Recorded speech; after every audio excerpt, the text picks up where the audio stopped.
Energy कैसे store होती है कैपेसिटर में और उसे कैसे निकाला जाता है।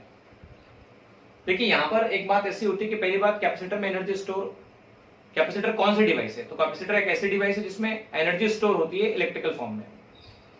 अब जब कैपेसिटर की चार्जिंग होती है तो चार्जिंग के वक्त क्या होता है, तो चार्जिंग के वक्त इलेक्ट्रॉन ट्रांसफर प्रोसेस हो रही होती है। अब जब इलेक्ट्रॉन ट्रांसफर होता है मतलब चार्ज होता है। अब चार्ज ट्रांसफर कर कौन रहा है, तो चार्ज ट्रांसफर करने वाला या चार्ज को पंप करने वाला जो होता है वो बैटरी होती है। ये बैटरी या सोर्स चार्ज को ट्रांसफर करने का काम कर रहा होता है। ये बैटरी या सोर्स चार्ज को ट्रांसफर करने का काम कर रहा होता है। मानो कैपेसिटेंस सी है, किसी समय पर जब आप चार्जिंग कर रहे हैं तब कैपेसिटेंस पर, कैपेसिटर पे चार्ज मान लो Q डैश है और कैपेसिटेंस के प्रिंसिपल से Q dash directly proportional to V, तो मैं लिख सकता हूं Q dash equal to C into V, ऐसा लिखा जा सकता है। भाई आप अब अगर एडिशनल चार्ज और लेके आए, थोड़ा ऐसा समझना कि मान लो आपके पास कोई स्ट्रक्चर था, आपने उस पर चार्ज को जब लेके आया इंफिनिटी से, Q डैश चार्ज को लेके आया, तो आपको कुछ वर्क करना पड़ा। शुरुआत में जब ये न्यूट्रल था, स्टार्टिंग में जब ये न्यूट्रल था, पहली बार जब चार्ज लाए होंगे तो कोई फील्ड नहीं थी, और फील्ड नहीं थी तो कोई वर्क नहीं करना पड़ा। लेकिन जब आप वापस से चार्ज लेके आए तो मान लो आप Q डैश चार्ज को लेके आ रहे हैं और ऑलरेडी यहाँ पर Q चार्ज एग्जिस्ट करता है, या मैं कहता हूं ये मान लो Q1 चार्ज है और मैं Q2 चार्ज को लेके आता हूं। तो बात कैसी है, Q1 एग्जिस्ट कर रहा है और आप Q2 को लेके आ रहे हैं, तो पॉजिटिव पॉजिटिव में रिपल्शन होगा तो मानो वर्क करना पड़ेगा, क्योंकि आप रिपल्शन के अगेंस्ट लेके आओगे, और जब भी रिपल्शन के अगेंस्ट लाओगे तो फोर्स लगेगा, फोर्स इंटू डिस्प्लेसमेंट वर्क होगा।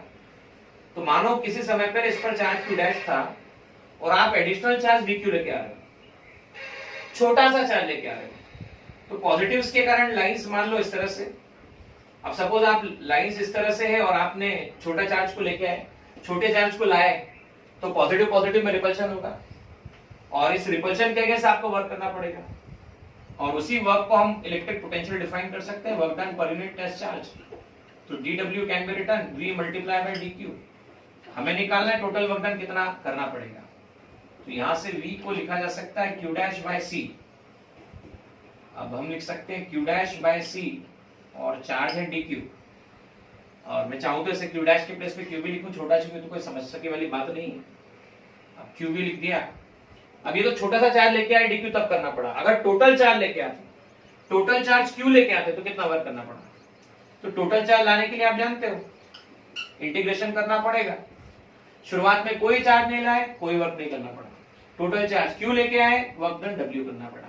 इंटीग्रेशन ऑफ W ये लिखा जा सकता है 0 से कैपिटल W 1/c, 0 से कैपिटल Q, ये आ गया आपके पास में Q dq। अब Q dq आया तो इंटीग्रेशन आप जानते हैं x की पावर n dx का फॉर्मूला कितना होता है, तो x की पावर n+1/n+1। वैसे इंटीग्रेशन Q dq कितना होगा, तो Q की पावर 1+1/1+1। ये आ चुका है Q²/2। अब Q²/2 आया, W 0 से कैपिटल W 1/c, Q²/2 0 से लेके capital Q, upper limit minus lower limit, half C, Q² minus 0², upper limit minus lower limit, तो इसे लिख सकते हैं हाफ C Q²। अच्छा आप जानते हैं Q इक्वल टू कितना होता है, तो अभी भी बताया मैंने Q इक्वल टू CV होता है।